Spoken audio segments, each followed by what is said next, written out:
बिस्मिल्लाहिर्रहमानिर्रहीम। अस्सलाम वालेकुम जी। एक कप बेसन और एक अंडे से आज आपका भाई आपके लिए इतने कमाल के स्नैक्स बनाएगा कि आप इसे रोज़ाना हर एक अफ्तारी में बनाने के लिए जो है फ़र्ज़ समझेंगे इसको। ये इतने शानदार किस्म के बनते हैं, बहुत जल्दी बन जाते हैं, मज़ेदार होते हैं, क्रिस्पी भी होते हैं, बहुत मज़ा आने वाला है। चलें, यहाँ पर हमने लिया है जी तकरीबन पौना कप यहाँ पर मैंने बेसन का लिया है, और ज़रूरत पड़ेगी तो और भी ऐड कर सकते हैं, कोई मसला नहीं है। चलें, और साथ में हमने जो है एक फ्रेश अंडा लेना है, ठीक है, बहुत ज़्यादा पुराना नहीं लेना, आपने फ्रेश अंडा लेना है। यहाँ पर हमने जो है चिली फ्लेक्स ऐड कर देने हैं, यानी छिटकाव कर देना है कुटी हुई लाल मिर्च का, और ये मैंने तकरीबन पौना टीस्पून के करीब लिए, ठीक है। इससे आपके जो स्नैक्स हैं खूबसूरत दिखेंगे और उनमें मज़ा तो होगा ही, लेकिन प्यारे बहुत लगेंगे।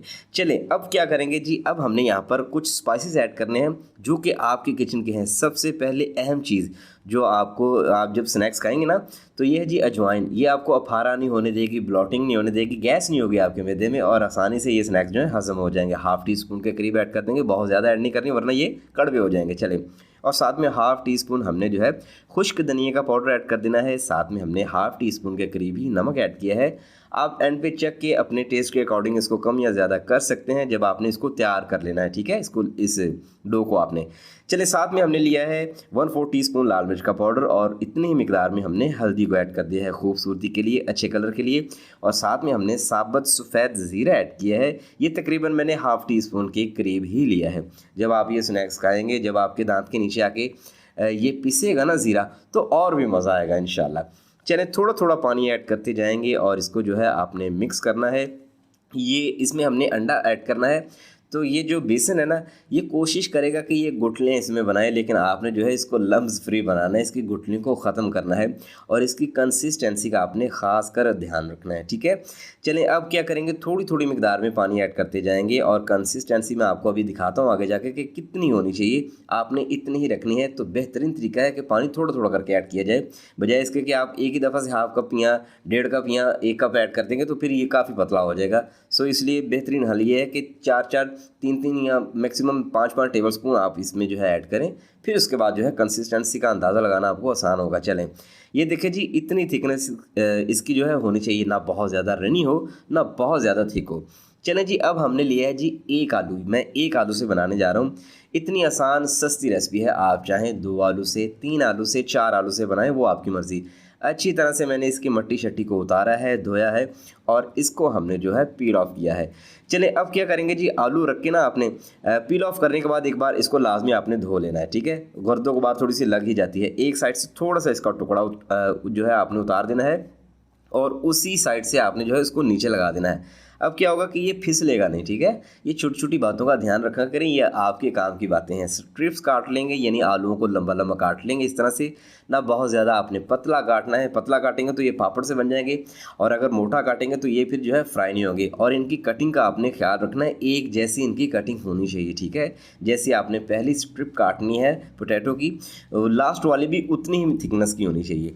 चलें जी, हमने जो है इसको काट लिया है अच्छी तरह से। अब इसमें मौजूद है जी स्टार्च। अगर आप चाहते हैं कि आपके आलू अच्छे से मज़ेदार से और क्रिस्पी बने, क्रंची बने, तो आपने क्या करना है, एक बाउल में रखना है इनको, और इस तरह से आपने जो है नॉर्मल पानी, 2 टी टाइप का जो आपके घर में आता है ना, वो पानी यहाँ पर ऐड कर देना है। गर्म पानी ऐड हरगिज़ आपने नहीं करना, और ना ही करने की ज़रूरत है।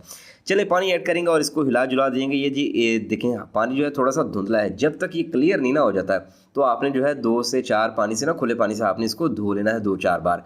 चलें जी, जब पानी आपने इस मेक श्योर कर लिया कि क्लियर हो चुका है, उसके बाद आपने आलू निकालने हैं, और निकालने के बाद अच्छी तरह से धोने के बाद आपने इस तरह से किसी भी टोकरी में, किसी भी स्ट्रेनर में आपने इनको रख के खुश्क कर लेना है काफ़ी हद तक, ठीक है। चलें, ये बिल्कुल तो खुश्क नहीं होंगे, लेकिन काफ़ी हद तक जो है ना एक्स्ट्रा पानी आपने जो है इसका निकाल देना है। चलें, इस तरह से एक एक आलू रखते जाएंगे, और इसके ऊपर आपने जो है इस बेसन का करना है कोट। यकीन करें, ये इतनी जल्दी बन जाती है और है भी बड़ी मज़ेदार।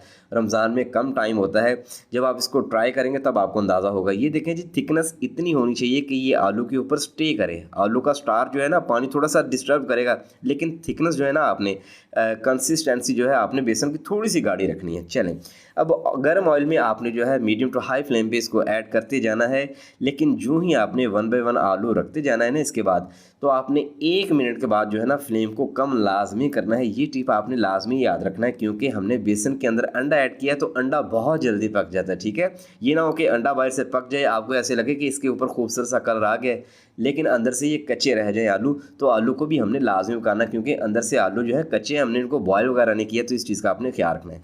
चलिए 1 बाय 1 जो है इसमें डालते चले जाएंगे। उसके बाद आपने जो है फ्लेम को थोड़ा सा कम भी करना है ख्याल के साथ, और इनको जो है आपने टर्न भी करते रहना है, और इनको साथ आपने जो है ना छेड़खानी करते रहना है, क्योंकि एक साइड रहेगी तो इस पर बहुत जल्दी कलर आ जाता है, क्योंकि इस बेसन के अंदर अंडा मौजूद है। तो इन चीज़ों का आपने ख्याल रखना है, और अंडा आपने लाजमी ऐड करना है। अंडे की स्मेल नहीं आएगी, इस चीज़ की मैं गारंटी देता हूँ। बस अंडे की जो कोटिंग है ना वो आलू के ऊपर अच्छे से स्टे करेगी, इसलिए आपने अंडे को लाजमी ऐड करना है। चलिए यहाँ पर देखें तकरीबन 1 मिनट हो चुका है इनको फ्राई होते हुए। मैंने इसके फ्लेम को कम कर दिया है, अब मैंने फ्लेम इसका लो टू मीडियम कर दिया है। लेकिन आपने जो है आलूओं की एक साइड को ज़्यादा देर तक जो है ना नहीं रहने देना, आपने इनको जो है टर्न करते रहना है, फ्लिप करते रहना है इनमें। तो इंशाल्लाह जब आप रमज़ान में इनको ट्राई करेंगे तो आप मुझे दुआएं देने पे मजबूर हो जाएंगे। ये इतनी शानदार किस्म की रेसिपी है, जल्दी से बन जाती है, और इंशाल्लाह जिसको भी बना के देंगे, खासकर आपके बच्चे बड़े खुश होंगे। और ये क्रिस्पी क्रंची बनते हैं, बल्कि क्रिस्पी से ऊपर का लेवल जो है ना वो क्रंची का होता है, तो ये क्रंची बनेंगे, बाहर से क्रंची होंगे, अंदर से सॉफ्ट जूसी, मुंह में घुलने वाले होंगे, बेफिक्र हो जाएं। तो लीजिए दोस्तों, शानदार किस्म का जब इनके ऊपर दोनों तरफ से कलर आ जाए ना, तो आपने जो है इनको 1 बाय 1 इस तरह से उठाते चले जाना है, और एक्स्ट्रा जितना भी ऑयल है ना वो आपने यहीं पे गिरा देना। ठीक है, चलिए साइड पे एक प्लेट रखी है, उसके ऊपर आपने टिश्यू रख देने हैं। तो लीजिए दोस्तों, अल्हम्दुलिल्लाह जी, ज़बरदस्त किस्म के हमारे जो हैं इफ्तारी के स्नैक्स बनके तैयार हैं। ये बहुत जल्दी बन जाते हैं, बहुत कम मसालों में बनते हैं, और घर की रेगुलर चीज़ों से बनते हैं। ये जितने क्रिस्पी लग रहे हैं, यकीन करें खाने में इससे भी ज़्यादा क्रिस्पी क्रंची और मज़ेदार हैं। तोड़ के दिखाता हूँ, गर्मा गर्म मज़ेदार से हमारे जो है स्नैक्स बनके तैयार हैं। अगर आप इफ्तारी में जल्दी जल्दी कोई स्नैक्स बनाना चाहते हैं तो मेरा नहीं ख्याल कि इससे जल्दी कोई चीज़ बनती हुई होगी। दोस्तों, अगर आपको लगता है कि आपके इस भाई ने आपके लिए कुछ अच्छा किया है, अच्छा बताया है, अच्छा सिखाया है, तो प्लीज़ चैनल को ज़रूर सब्सक्राइब कीजिएगा, वीडियो को लाइक भी कीजिएगा, शेयर भी कीजिएगा। मुझे लाजमी बताइएगा कि आप पाकिस्तान के किस शहर या फिर दुनिया के किस कोने से इस भाई की वीडियो को देख रहे हैं। दुआ में याद रखिएगा। दीजिए इजाज़त, अल्लाह हाफिज़।